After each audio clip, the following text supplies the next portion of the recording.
Hello student, Satendra private ITI के digital classes में आप सभी का स्वागत है। आइए, आज का टॉपिक है चीजल का एंगल यानी छेनी का कोण। पिछले क्लास में हम लोग छेनी के प्रकार, छेनी के कार्य को पढ़े थे। आज हम लोग चीजल के कोण के बारे में जानते हैं। तो सबसे पहले चीजल में जो कोण होता है उसका जरूरत कब पड़ता है? जब छेनी में का चिपिंग करते हैं। छेनी के द्वारा हम लोग किसी भी जॉब पर चिपिंग क्रिया क्या है? किसी भी धातु से मेटल को छेनी और हैमर की सहायता से हटाने की क्रिया को चिपिंग करते हैं। जैसे इससे धातु के ऊपरी भाग को काटा जाता है। ऊपरी भाग को अगर काटेंगे, काटने से जो क्रिया होगी मेरा, उसको चिपिंग कहा जाता है। तो चिपिंग करने के बाद जो है छेनी का एंगल जो है वो सब धातु के अलग अलग होते हैं। जैसे सॉफ्ट धातु के लिए रैक एंगल कम रखा जाता है और हार्ड धातु के लिए ज्यादा रखा जाता है। तो आइए जानते हैं। पहले ये जो बोर्ड पे दिखाई पड़ रहा है फिगर, ये चीजल का है। तो चीजल का फिगर है, तो पहले जानते हैं कि रैक एंगल क्या है। तो छेनी के द्वारा जब हम लोग कार्य करते हैं, जैसे ये छेनी के द्वारा कार्य करते हैं, तो छेनी के ये कटिंग एज ये है। जब इसके संपर्क में आता है तो इसके कटिंग एज के ऊपरी भाग को रैक एंगल कहा जाता है। जैसे फिगर में दिखाई पड़ रहा है। जैसे ये चिपिंग किया जा रहा है, तो चिपिंग करने के लिए जैसे ये कटिंग एज है, तो कटिंग एज के ऊपरी भाग को रैक एंगल बोला जाता है और कटिंग एज के निचली भाग यानी नीचे जो होता है वो क्लियरेंस एंगल बोला जाता है। तो सबसे पहले जानते हैं कि सब धातु के लिए प्रायः छेनी का जो है कटिंग पॉइंट वो 60 डिग्री रखा जाता है। तो 60 डिग्री रखा जाता है। तो छेनी के ऊपरी भाग, जैसे यहां से जब कटिंग क्रिया करेंगे तो ये कटिंग पॉइंट जो आएगा मेरा, इससे ये ऊपरी भाग राइट एंगल, जब धातु को कटिंग करेंगे तो ये 20 डिग्री पे आएगा। और जब कटिंग करते हैं तो क्लियरेंस एंगल अगर धातु को ऐसे काटेंगे तो नीचे की तरफ क्लियरेंस होना चाहिए। अगर क्लियरेंस नहीं होगा तो ये कटेगी नहीं। जैसे ऐसे होगा, क्लियरेंस होगा तो धातु के ऊपर जो है छेनी गहराई में नहीं जा पाएगी। इसीलिए क्लियरेंस एंगल रहता है। क्लियरेंस एंगल जो है सो वो कर्तन कोण, ये जो कर्तन कोण है इसको 60 डिग्री पे रखा जाता है। और जब क्लियरेंस एंगल करता है तो यहां से ये 10 डिग्री का कोण बनाती है। किसी भी धातु को काटने के लिए 40 डिग्री के कोण पे चीजल को रखना पड़ता है। छेनी को 40 डिग्री के कोण पर और हैमर की सहायता से चिपिंग किया जाता है। तो ये 40 डिग्री पे है। तो 40 डिग्री कैसे हुआ? तो जब ये 60 डिग्री हुआ तो 60 डिग्री में जब यहां पर ये कटिंग एज है और ये सपोज दैट ये जो दिखाई पड़ रहा है ये मेरा क्या है? जॉब है, कार्यखंड। ये क्या है? कार्यखंड है, जॉब कार्यखंड है। तो जॉब के ऊपर जब रखते हैं तो चीजल मेरा तो यही कटिंग कर रहा है। तो यहीं पर जब कटिंग कर रहा है यहां से, तो ये जो क्लियरेंस इसको कितना मिल रहा है? 10 डिग्री का क्लियरेंस मिल रहा है। तो किसी भी जॉब को कटिंग करने के लिए उसको 40 डिग्री के झुकाव पर हैमर की सहायता से चिपिंग किया जाता है। तो यहां से देखिए ये इंक्लिनेशन एंगल जो है वो 40 डिग्री बनता है।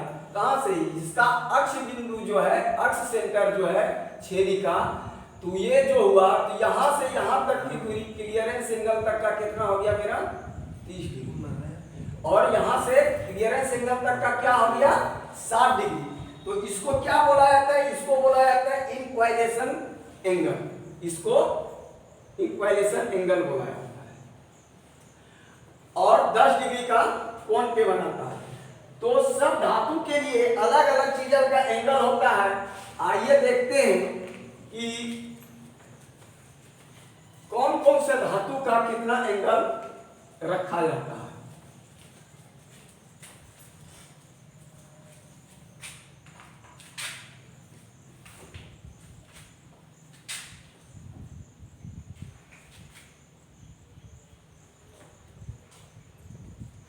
काटने वाली धातु, काटने वाली धातु तो और चीजल का पॉइंट कौन,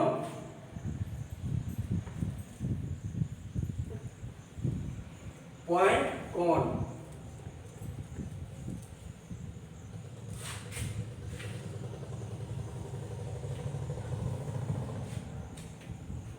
कौन का झुकाव, कौन का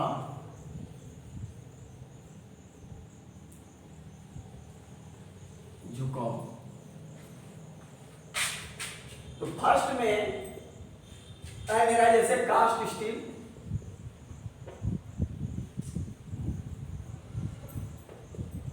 कास्ट स्टील, तो कास्ट स्टील का जो है इसका पॉइंट 65 डिग्री रखा जाता है और इसका झुकाव जो है 39.5 डिग्री पर रखा जाता है चीजल। दूसरा है cast iron, cast iron, cast iron का चीजल का कटिंग पॉइंट जो है वो 60 डिग्री रखा जाता है और इसका कोण का झुकाव 37 डिग्री। तीसरा माइल्ड स्टील,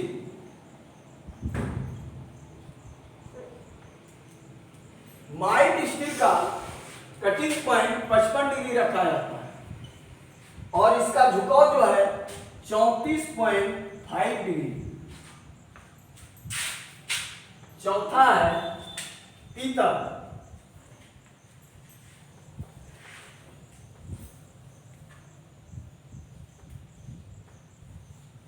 पीतल, पीतल का कटिंग पॉइंट जो है 50 डिग्री और इसका 32 डिग्री कोण का झुकाव रखा जाता है। पांचवा है तांबा, तांबा का कटिंग पॉइंट 45 डिग्री और कोण का झुकाव 29.5 डिग्री। छठा एल्यूमिनियम, एल्यूमिनियम का जो है कटिंग पॉइंट 40 डिग्री और कोण का झुकाव 22 डिग्री रखा जाता है। तो ये सारणी देखने पर पता चलता है कि सॉफ्ट धातु में कोण का झुकाव, जैसे एल्यूमिनियम सॉफ्ट धातु है तो जैसे जैसे सॉफ्ट धातु है, सॉफ्ट धातु के लिए जो है वो मेरा कटिंग पॉइंट 40 डिग्री और कोण का झुकाव 22 डिग्री। उसी तरह कास्ट स्टील जब आ जाता है हार्ड, हार्ड के लिए कटिंग पॉइंट हमको 65 डिग्री, यानी कटिंग पॉइंट जो है वो मेरा सॉफ्ट के ऊपर, सॉफ्ट धातु और यानी मेटेरियल के पदार्थ के ऊपर, मेटल के ऊपर निर्भर करता है। हार्ड धातु के लिए ज्यादा और सॉफ्ट धातु के लिए कम रखा जाता है। तो और इसके रख रखाव के लिए जो है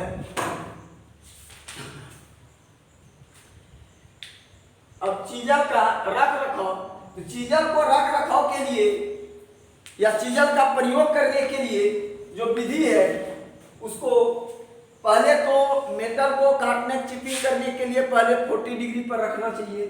एक दूसरी बात कि अगर किसी भी जॉब पर कार्य करने के वक्त उससे पहले चीजल का कटिंग एज यानी धार को देख लेना चाहिए कि वो टूटा हुआ तो नहीं है और चीजल के ऊपरी भाग जैसे ये भाग है प्रयोग करते करते इस पर मशरूम हो जाता है यानी फैल जाता है। फैलने की क्रिया होता है कार्य करने के वक्त अगर हैमर से चोट देते हैं तो ये टूट के कहीं किसी को लग भी जाता है यानी खतरे की होता है। इसीलिए उसको कार्य शुरू करने से पहले अगर मशरूम है तो इसको ग्राइंडिंग करके फिर उसको सही कर लेना चाहिए। कार्य करने के वक्त जैसे ये कौन सा चीजल है, कोल्ड चीजल, कोल्ड चीजल का प्रयोग जो है कार्य करते करते इसको कूलेंट इसका उपयोग कैसे किया, उपयोग करने के लिए कूलेंट की जरूरत क्या होता है, तेल का प्रयोग करना चाहिए। और जब का समाप्ति पर हो जाए तो इसको साफ वगैरह करके बढ़िया से रख देना चाहिए। तो आज हम लोग छेदी के कोण के बारे में जाने, नेक्स्ट क्लास में दूसरा टॉपिक लेके आएंगे। तब तक के लिए धन्यवाद।